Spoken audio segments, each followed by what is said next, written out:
Hello friends, psychology के एक फिर नए टॉपिक के साथ मैं हूं आपका दोस्त डॉक्टर विवेक माहेश्वरी और साइकोलॉजी की पाठशाला में आपका स्वागत करता हूं। आज साइकोलॉजी का टॉपिक परसेप्शन से रिलेटेड ही है और एक टॉपिक आता है प्रिंसिपल्स ऑफ परसेप्चुअल ऑर्गेनाइजेशन की प्रत्यक्ष ज्ञानात्मक संगठन के नियम। जब भी हम गेस्टाल्ट साइकोलॉजी पढ़ें या गेस्टाल्ट प्रिंसिपल पढ़ें जो परसेप्शन से रिलेटेड है, और उन्होंने कहा कि एज ए होल परसेप्शन करते हैं हम किसी भी स्टिमुलस का। उस स्टिमुलस को हम तोड़कर या भागों में बांटकर परसेप्शन नहीं करते हैं, एज ए होल परसेप्शन करते हैं। जब भी हम एज ए होल परसेप्शन करते हैं का मतलब क्या है, हम उसको संगठित रूप में प्रत्यक्षीकरण करते हैं, हम उसको ऑर्गेनाइज्ड वे में हम परसेप्शन करते हैं। आप मेरी बॉडी का परसेप्शन करें तो क्या होगा, मेरे पूरी बॉडी के जितने भी ऑर्गन्स हैं उनको आपने संगठित किया, उनको आपने एक समूह में ऑर्गेनाइज किया और ऑर्गेनाइज करने के बाद आपने मेरी बॉडी का या मेरा परसेप्शन किया। लेकिन गेस्टाल्टवादी कहते हैं कि ये जो संगठन के रूप में या एज ए होल जो परसेप्शन होता है वो कुछ नियमों पर आधारित होता है, और वो नियम दो तरह के होते हैं। एक जिसको कहते हैं पेरिफेरल प्रिंसिपल्स और दूसरे जिसको कहते हैं सेंट्रल प्रिंसिपल्स। पेरिफेरल प्रिंसिपल्स का मतलब है परिधीय नियम और सेंट्रल प्रिंसिपल का मतलब है केंद्रीय नियम। यहां पर सेंट्रल केंद्रीय है लेकिन बहुत ज्यादा इंपॉर्टेंट नहीं है। गेस्टाल्टवादियों ने सबसे अधिक जो बल दिया था वो दिया था पेरिफेरल प्रिंसिपल्स पर, परिधीय नियमों पर, और उसके बाद बल दिया था सेंट्रल प्रिंसिपल पर, मतलब कि केंद्रीय नियमों पर। पेरिफेरल जो प्रिंसिपल्स हैं वो जन्मजात हैं, व्यक्ति जन्म के साथ ही लेकर आता है, मतलब कि बाई बर्थ हैं, अपने साथ जुड़े हुए हैं। जैसे ही मैं पैदा हुआ था वैसे ही ये सारे के सारे नियम मेरे साथ आ गए थे। लेकिन जो सेंट्रल प्रिंसिपल्स हैं वो एक्वायर्ड हैं, वो लर्नड हैं, वो सीखे गए हैं, जो कि व्यक्ति ने या एक बच्चे ने जैसे जैसे कोई चीज सीखता गया वैसे वैसे ये नियम भी वो सीखता गया, और इन सेंट्रल प्रिंसिपल्स को सीखने के बाद व्यक्ति ने परसेप्शन किया एज ए होल या ऑर्गेनाइज्ड वे में। और वैसे ही पेरिफेरल प्रिंसिपल्स जो कि जन्मजात हैं और वो हमारे अंदर हैं, जन्म से हमारे साथ हैं, और उनके आधार पर भी हमने किसी भी स्टिमुलस का, किसी भी उद्दीपक का या कोई भी वस्तु का हमने एज ए होल परसेप्शन किया या ऑर्गेनाइज्ड वे में परसेप्शन किया। तो हम सीखते हैं कि पेरिफेरल प्रिंसिपल्स कौन से हैं और सेंट्रल प्रिंसिपल्स कौन से हैं। पेरिफेरल प्रिंसिपल में अगर बात की जाए, सबसे पहला प्रिंसिपल आता है, मैं फिर अगेन रिपीट कर रहा हूं कि जो पेरिफेरल प्रिंसिपल्स हैं गेस्टाल्टवादियों ने, या हम कहें कि मैक्स वर्दाइमर, कोफका, कोहलर और जितने भी गेस्टाल्टवादी साइकोलॉजिस्ट थे, उन्होंने पेरिफेरल प्रिंसिपल पर ज्यादा इंफेसिस किया है। नंबर 1 प्रिंसिपल आता है प्रिंसिपल ऑफ प्रॉक्सिमिटी और नियरनेस। प्रॉक्सिमिटी का मतलब क्या होता है? प्रॉक्सिमिटी का मतलब होता है समीपता, समीपता का नियम। मतलब कि आप ये देखें कि जो चीजें पास होती हैं आप उनका परसेप्शन ज्यादा अच्छी तरह कर पाते हैं। जो चीजें दूर होती हैं आप उनको ऑर्गेनाइज्ड नहीं कर पाते। जो चीजें पास पास एक जैसी दिखाई देती हैं आप उनका परसेप्शन कर लेते हैं। इसलिए कहा जाता है प्रिंसिपल ऑफ प्रॉक्सिमिटी या प्रिंसिपल ऑफ नियरनेस। इसका मतलब है कि जो चीजें पास हैं उनको आप जल्दी परसेप्शन करेंगे, और जो चीजें दूर हैं उनको आप देर से या बहुत ही अस्पष्ट या बहुत ही वेग परसेप्शन करेंगे। इसे कहते हैं प्रिंसिपल ऑफ प्रॉक्सिमिटी और नियरनेस। मतलब जो समीप है उसका परसेप्शन जल्दी होता है, आसान होता है, स्पष्ट होता है। दूसरा है principle of similarity. Principle of similarity का मतलब है, सिमिलैरिटी का मतलब क्या होता है? उसका मतलब होता है समानता। इसका मतलब ऊपर वाले का मतलब क्या था? इसका ऊपर वाले का मतलब था समीपता, प्रॉक्सिमिटी, और सिमिलैरिटी का मतलब है समानता।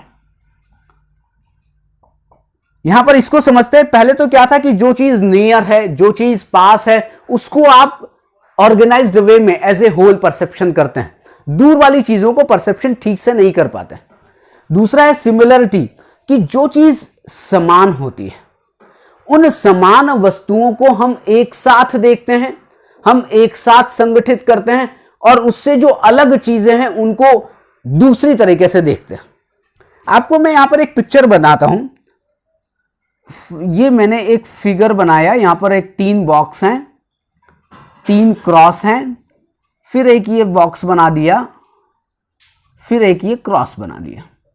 अब आप यहां पर इस पिक्चर में देखेंगे, यहां पर अगर आप इस पिक्चर में देखेंगे तो आप क्या कर रहे हैं, बॉक्स जो है, मतलब ये भी बॉक्स है, बल्कि बॉक्स के पास क्रॉस का साइन है, लेकिन आप क्रॉस को नहीं देखते। आप क्या करते हैं, इन ये जो बॉक्स हैं, इन बॉक्स को एक साथ, क्योंकि ये पास में है, तो आप क्या करते हैं, एक साथ समान हैं, एक जैसे हैं, सिमिलर हैं, तो आप एक साथ इनका परसेप्शन करते हैं और एक साथ इनका परसेप्शन करते हैं। ऐसा नहीं होता है कि साहब ये 3 बॉक्स हैं, 3 क्रॉस है, 3 बॉक्स हैं, 3 क्रॉस है, नहीं। आप अगर इनको देखेंगे तो अगर आप दृष्टि से, मतलब आप आईज से देखेंगे तो क्या होगा, आप क्रॉस को अलग तरह से देखेंगे, क्योंकि क्रॉस एक जैसे, उनमें सिमिलैरिटी है। बिल्कुल वैसे ही बॉक्स को आप एक तरह से देखेंगे, उनको अलग तरह से संगठित करेंगे। क्यों? क्योंकि उनमें अलग सी समानता है। इसे कहते हैं प्रिंसिपल ऑफ सिमिलैरिटी। अब आते हैं थर्ड प्रिंसिपल, जो है प्रिंसिपल ऑफ सिमेट्री। सिमेट्री का मतलब यह होता है जिसको हम कहते हैं सममिति। सममिति, या आप इसको कहें कि प्रिंसिपल ऑफ गुड फिगर, कि जो चीज सुंदर होती है, जो चीज आकार में बड़ी अच्छी होती है, जो चीज सुडोल होती है, जो चीज आकर्षक होती है, हम उसको संगठित वे में पहले परसेप्शन करते हैं। आप कहीं गए किसी एग्जीबिशन में और वहां पर बहुत सारी पेंटिंग्स लगी हुई हैं, और आप पेंटिंग्स में क्या होता है कि आप देखते जाते हैं, जो बहुत ऑर्गेनाइज्ड, बहुत सुंदर, बहुत आकर्षक जो पेंटिंग होती है, आप उसको क्या करते हैं, आप उसको, अरे कितनी सुंदर पेंटिंग है। लेकिन जो फाइन आर्ट्स की पेंटिंग है, जो आपको समझ में नहीं आ रही है, उस पेंटर को तो समझ में आ रही है, लेकिन आपको वो चीज समझ में नहीं आ रही है, तो आप क्या करेंगे, आप उन पेंटिंग्स पर ज्यादा ध्यान नहीं देंगे जो आपको समझ में नहीं आ रही हैं। उन पेंटिंग्स पर जो बहुत ज्यादा फिगर, जो उनका जो आकार है वो बहुत सुंदर है, वो बहुत आकर्षक है, उनका परसेप्शन हम ऑर्गेनाइज्ड वे में पहले करते हैं। बाद में उन बातों का या उन वस्तुओं का या उन स्टिमुलस का कर सकते हैं जो जिनमें सिमेट्री नहीं है, जो बहुत सुंदर नहीं है। बहुत सारी चीजें पड़ी हुई है, आप उन चीजों को पहले देखेंगे जो सुंदर होंगी, उन चीजों को, आप बहुत सारे पत्थर, आप कभी गंगा जी गए, गंगा नदी के पास, आप कभी गंगा जी में जाएं और वहां पर बहुत सारे पत्थर रहते हैं, छोटे छोटे पत्थर रहते हैं, और आपका ध्यान उन पत्थरों पर जाता है जो शिवलिंग के आकार का होता है, आप तुरंत उसको उठा लेते हैं। ऐसा नहीं है कि वहां बहुत सारे पत्थर नहीं है, बहुत सारे पत्थर हैं, लेकिन आपका ध्यान कहां गया, जिन पत्थर में सिमेट्री थी, जो पत्थर गुड फिगर के, मतलब अच्छी आकृति वाले थे, आपने उनको उठाया, क्या इसको मुझे घर ले जाना, मैं इसको घर में सजावट में रखूंगी, या घर में मैं पूजा के पास रखूंगी या रखूंगा। क्यों? क्योंकि उनमें सिमेट्री थी। नेक्स्ट आता है प्रिंसिपल ऑफ गुड कंटिन्यूएशन। इसको कहते हैं हिंदी में उत्तम सातत्य का नियम। उत्तम सातत्य का नियम, कौन सा बात हो रही है, principle of good continuation. Principle of good continuation का मतलब है, मैं इसको थोड़ा सा मिटा देता हूं क्योंकि मुझे यहां पर एक फिगर बनाना है। देखिए, प्रिंसिपल ऑफ गुड कंटिन्यूएशन का मतलब यह है कि आप, अगर मैं एक फिगर बनाऊं,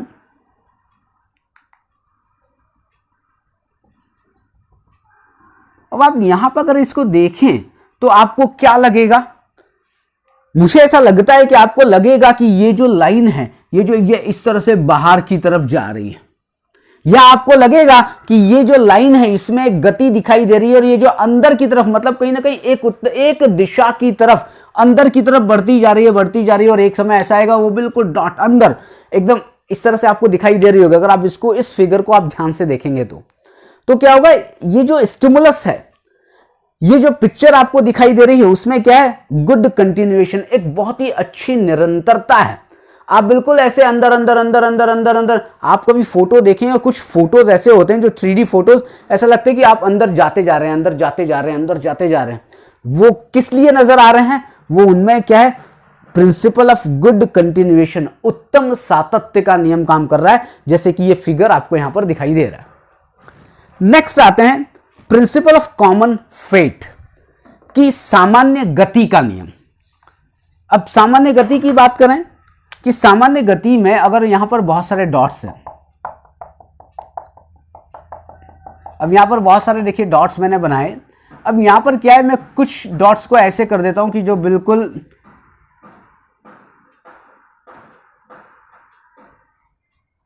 ये देखिए, ये मेरे डॉट्स, मैंने कुछ डॉट कैसे कर दिए, अगर आप इनको थोड़ा सा ध्यान से देखेंगे, इन डॉट्स को जो मैंने बिल्कुल डार्क ब्लैक किए हुए हैं, ये यहां। अब आप इस फिगर को देखें, इस पूरी के पूरी फिगर को, मतलब कि ये पूरा के पूरा डॉट डॉट डॉट, इन सब में डॉट डॉट है, इन सब में ये पूरे dot dot dot dot dot. लेकिन अगर आप देखें कि सामान्य गति का नियम, कि यदि कुछ बहुत सारे उद्दीपकों में से, बहुत सारे स्टिमुलस में से, बहुत सारी वस्तुओं में से अगर कुछ वस्तुओं को या उसके कुछ बिंदुओं को या उसके कुछ भाग को आप अलग तरह से परिवर्तित कर दें या उसमें एक सामान्य गति ला दें, जैसे कि मैंने इन डॉट्स को क्या किया है, कुछ अलग विशेष कुछ एक मार्क कर दिया है। आप देख रहे होंगे ये M दिखाई दे रहा है क्या, थोड़ा सा मेरा आर्ट खराब है थोड़ी, लेकिन क्या ये M दिखाई दे रहा है क्या, क्यों, क्योंकि इसमें क्या कॉमन फेट, मतलब कुछ चीजें ऐसी हैं जो बिल्कुल उसमें एक सामान्य गति है, या कुछ एक ऐसी चीजें हैं जिसमें सामान्य तरीके से परिवर्तित किया गया है। इन सब बिंदुओं को, बेसिकली ये बिंदु अलग अलग हैं, लेकिन आपने क्या किया, मैंने क्या कहा था, प्रिंसिपल ऑफ परसेप्चुअल ऑर्गेनाइजेशन, कि आप किसी भी चीज का, किसी भी वस्तु का परसेप्शन करते हैं, आप इकट्ठा करते हैं, उसके पार्ट्स को इकट्ठा करके बिल्कुल एक उद्दीपक या एक चीज बना लेते हैं। यहां पर बहुत सारे डॉट थे, इन डॉट्स को मिलाकर आपने क्या किया कि साहब ये तो M दिखाई दे रहा है। ये क्या है, प्रिंसिपल ऑफ कॉमन फेट की सामान्य गति का नियम। Last, principle of closure, principle of closure जिसको हिंदी में कहते हैं बंदी का नियम, बंदी का नियम। प्रिंसिपल ऑफ क्लोजर का मतलब क्या है, अब आप थोड़ा सा फिर यहां पर आए, ये क्या दिख रहा है, अगर आप इस फिगर पे ध्यान दें, ये क्या दिख रहा है, तो ये बहुत सारे डॉट डॉट डॉट डॉट दिख रहे हैं। लेकिन आपसे मैं अगर एक्चुअल में पूछूं कि ये आपको किस तरह से दिखाई दे रहा है, ये किस आकार का है, तो आप कहेंगे साहब ये सर्कल है। लेकिन क्वेश्चन ये है कि साहब सर्कल कहां है, ये तो डॉट डॉट डॉट या dash dash dash dash dash. आपने क्या किया, आपने इनके बीच ये जो गैप जो दिखाई दे रहा था, इनके बीच में जो बिंदुओं के बीच में या डैश के बीच में जो गैप दिखाई दे रहा था, प्रिंसिपल ऑफ क्लोजर, आपने अपने ब्रेन में उसको बंद कर लिया, उन सारे के सारे गैप को भर लिया। अब जैसे ही आपने गैप को भर लिया और भरने के बाद आपने क्या किया, सर्कल है। आप इसको और अच्छी तरह से समझ लें, मान लेते हैं ये यहां, अब यहां पर दिखाई दे रहा होगा ये एक गैप, आप क्या कहेंगे साहब ये सर्कल है। क्यों सर्कल आपने क्यों कहा, क्योंकि ये जो गैप दिखाई दे रहा है आपने अपनी तरीके से उसको भर लिया। हमें ऐसी बाय डिफॉल्ट ऐसी टेंडेंसी है, बाय डिफॉल्ट हमारी प्रोग्रामिंग ऐसी क्यों है कि हम उन खाली जगह को भर लेते हैं और भरने के बाद उसका, मैंने क्या कहा था, संगठित रूप में, एक ऑर्गेनाइज्ड वे में, एक एज ए होल परसेप्शन करते हैं। और ये मैंने एज ए होल परसेप्शन किया कि मैंने इस गैप को भर लिया और भरने के बाद मैंने कहा कि साहब ये एक सर्कल दिखाई दे रहा है। इसमें कौन सा नियम काम कर रहा है, प्रिंसिपल ऑफ क्लोजर। तो टोटल 6 नियम है। प्रॉक्सिमिटी या नियरनेस की बात क्या है कि कोई चीज समीप होती है, कोई चीज पास होती है तो हम उसको एक साथ संगठित करके देखते हैं। सिमिलर, कोई चीज समान होती है तो बहुत सारी समान चीजें एक साथ रखी हो तो हम उनको एक साथ देखते हैं। सिमेट्री, कोई गुड फिगर, मतलब कोई चीज अच्छी दिखाई दे रही है, कोई स्टिमुलस अच्छा दिखाई दे रहा है, आकर्षक है, उसका फिगर अच्छा है, हम उसको देखते हैं सबसे पहले ऑर्गेनाइज्ड तरीके से। प्रिंसिपल ऑफ गुड कंटिन्यूएशन, कि अगर किसी में कोई सामान्य एक अच्छी निरंतरता दिखाई दे रही है, जैसे एक लाइट में दिखाई देती है, ऐसे ऐसे ऐसे ऐसे करके अंदर जाती है। फिर कॉमन फेट, कि आप बहुत सारे स्टिमुलस हैं और कुछ स्टिमुलस को आप परिवर्तित कर दें, कुछ स्टिमुलस को विशेष बना दें, तो आप क्या कर रहे हैं, उनमें एक सामान्य गति आपको प्रदान कर रहे हैं और वो M दिखाई दे रहा है, मतलब कि कॉमन फेट का एग्जाम्पल है। प्रिंसिपल ऑफ क्लोजर, खाली जगह को भर दो, और भरने करे कौन भरेगा? ब्रेन। तो ये सारे के सारे प्रिंसिपल कैसे हैं? जन्मजात, सीखे नहीं हैं। आप कहीं भी रहें, आप इन प्रिंसिपल को, आप मतलब विदेशों में रहें, आप इंडिया में रहें, अहमदाबाद में रहें, कहीं भी रहें, लेकिन ये प्रिंसिपल क्या है? सबने सीखे नहीं है, जन्मजात। साहब भगवान ने कहा इनको लेके जाओ साथ में। किनको? इन सारे के सारे प्रिंसिपल को, या हम कहें कि प्रिंसिपल्स ऑफ ये पेरिफेरल प्रिंसिपल्स को आप भगवान के यहां से आप लेकर आए। ये बात हो गई इनबॉर्न प्रिंसिपल की। दूसरा, एक होते हैं सेंट्रल प्रिंसिपल। सेंट्रल प्रिंसिपल कौन से हैं? भाई साहब ये भगवान ने नहीं दिए हैं, ये आपने धरती पर आकर सीखे, या मैं कहूं कि ये कैसे हैं? ये एक्वायर्ड हैं, ये लर्नड हैं, ये सीखे हैं आपने। कौन से प्रिंसिपल? Central principal.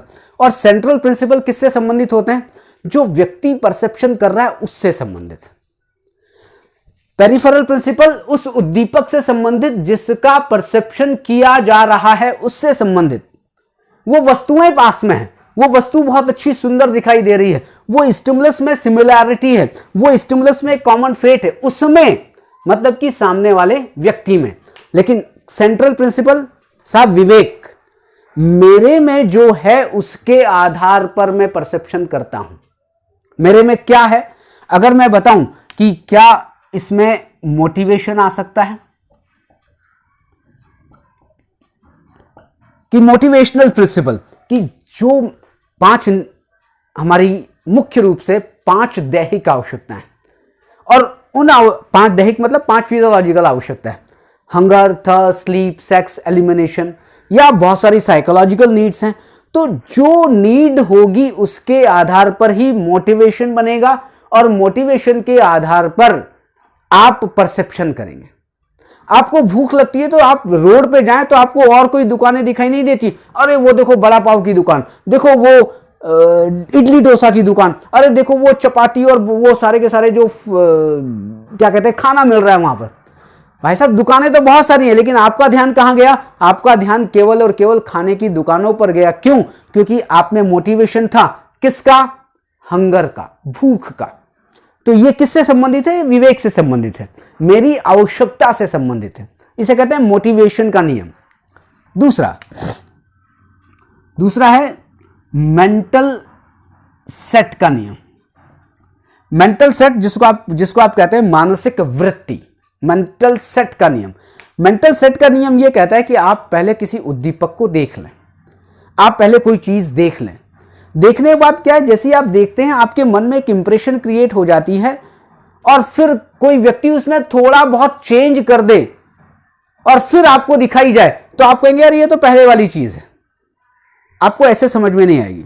आप ये बताएं कि अगर आप एक फिल्म देख रहे हैं जो सलमान खान की है, सलमान खान वैसे देखा जाए तो वो उसकी मूछें नहीं हैं, लेकिन आपने सलमान खान को देखा और आपकी फिगर उसकी आपके माइंड में है, इंप्रेशन उस आपके माइंड में है कि सलमान खान कैसा दिखाई देता है। अब आपने क्या किया, सलमान खान की मूवी बनी और सलमान खान ने अलग कोई रोल जो आज तक आपने देखा ही नहीं है, उसका अलग कोई मेकअप के साथ वो स्क्रीन पर आया। आप क्या कहेंगे, अरे ये तो सलमान खान है। भाई साहब सलमान खान कहां है? वो तो कोई एक्टर है, वो तो कोई दूसरा है। नहीं, आपने क्या किया, वो सलमान खान है, उसके ऊपर अलग तरीके से कोई एक मेकअप किया हुआ है। क्यों? क्योंकि सलमान खान आपने कैसे पहचाना? क्योंकि मेंटल सेट वैसा आप तैयार किया हुआ था आपने पहले से। इसे कहते हैं मेंटल सेट का नियम। फिर तीसरी और बात करते हैं कि लर्निंग का नियम, कि जिस तरह से आपने कोई चीज सीखी है, आपने जो चीज जैसी सीखी है उसके आधार पर आप परसेप्शन करते हैं। एक एग्जांपल ले लें।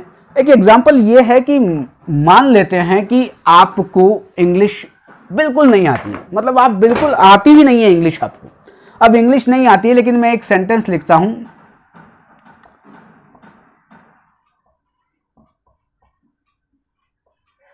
अब आप ये बताएं कि आपको इंग्लिश नहीं आती है, आपने इंग्लिश कभी नहीं सीखी, क्या आप इसको समझ पाएंगे ये क्या लिखा है? लेकिन अब मैंने क्या किया, लर्निंग। लेकिन आपने अगर इंग्लिश सीखी है, आप इंग्लिश के बारे में कुछ पता है, तो आप तुरंत कहेंगे अरे आई एम ए बॉय, आप जैसे ही इसको देखेंगे आप तुरंत सीख जाए, तुरंत समझ जाएंगे ये आई है, ये एम है, ये ए है, ये बॉय है, आई एम ए बॉय। लेकिन जिसने इंग्लिश कभी सीखी ही नहीं, इंग्लिश के कभी देखे ही नहीं, लेटर्स भी नहीं देखे, क्या वो इसको समझ पाएगा? नहीं। मतलब कि मैंने इंग्लिश सीखी है, मैं मलयालम नहीं जानता, मलयालम में कुछ लिखा हो, यहां पर कुछ भी लिखा हो, क्या मैं मलयालम सीखा होता तो मैं उसको देख लेता? क्यों? क्योंकि सेंट्रल प्रिंसिपल किससे रिलेटेड है? मेरे से रिलेटेड है, लर्न प्रिंसिपल है, सीखे गए हैं। तो जो चीज सीखी जाती है उसके आधार पर आप परसेप्शन कर लेते हैं। अब एक और है चौथा, जिसे कहते हैं principle of meaning. Principle of meaning, अर्थ का नियम। जिस चीज का अर्थ आपको पता हो, यहां पर एक लाइन फिर लिख दी जाए, राम आकाश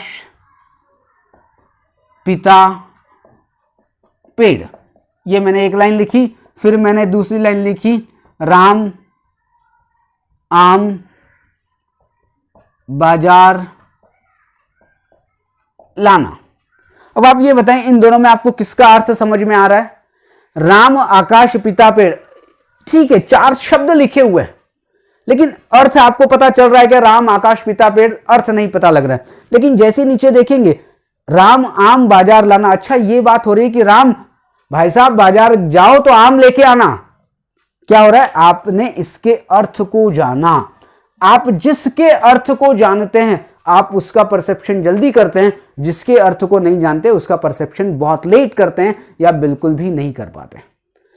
तो ये 2 तरीके के प्रिंसिपल हैं, एक पेरिफेरल प्रिंसिपल है, एक सेंट्रल प्रिंसिपल है। ये गेस्टाल्ट वादियों ने दिए थे, मैक्स वर्दाइमर, कोफका और कोहलर ने दिए थे।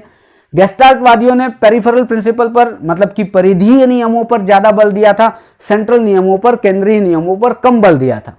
पेरिफेरल नियम जो हैं वो इनबॉर्न है, जन्मजात हैं। सेंट्रल प्रिंसिपल एक्वायर्ड हैं, सीखे गए हैं। पेरिफेरल प्रिंसिपल ये सारे के सारे हैं जो मैंने यहां पर दिए हैं, और सेंट्रल प्रिंसिपल ये सारे के सारे हैं। तो आज केवल इतना ही, कल फिर मिलने वाले हैं एक नए टॉपिक के साथ। तब तक के लिए आपको बहुत बहुत धन्यवाद। लेकिन अगर चैनल पर नए आए हो तो सब्सक्राइब जरूर करिएगा, क्योंकि साइकोलॉजी के वीडियो इस चैनल पर लगातार मिलते रहते हैं। Thank you very much.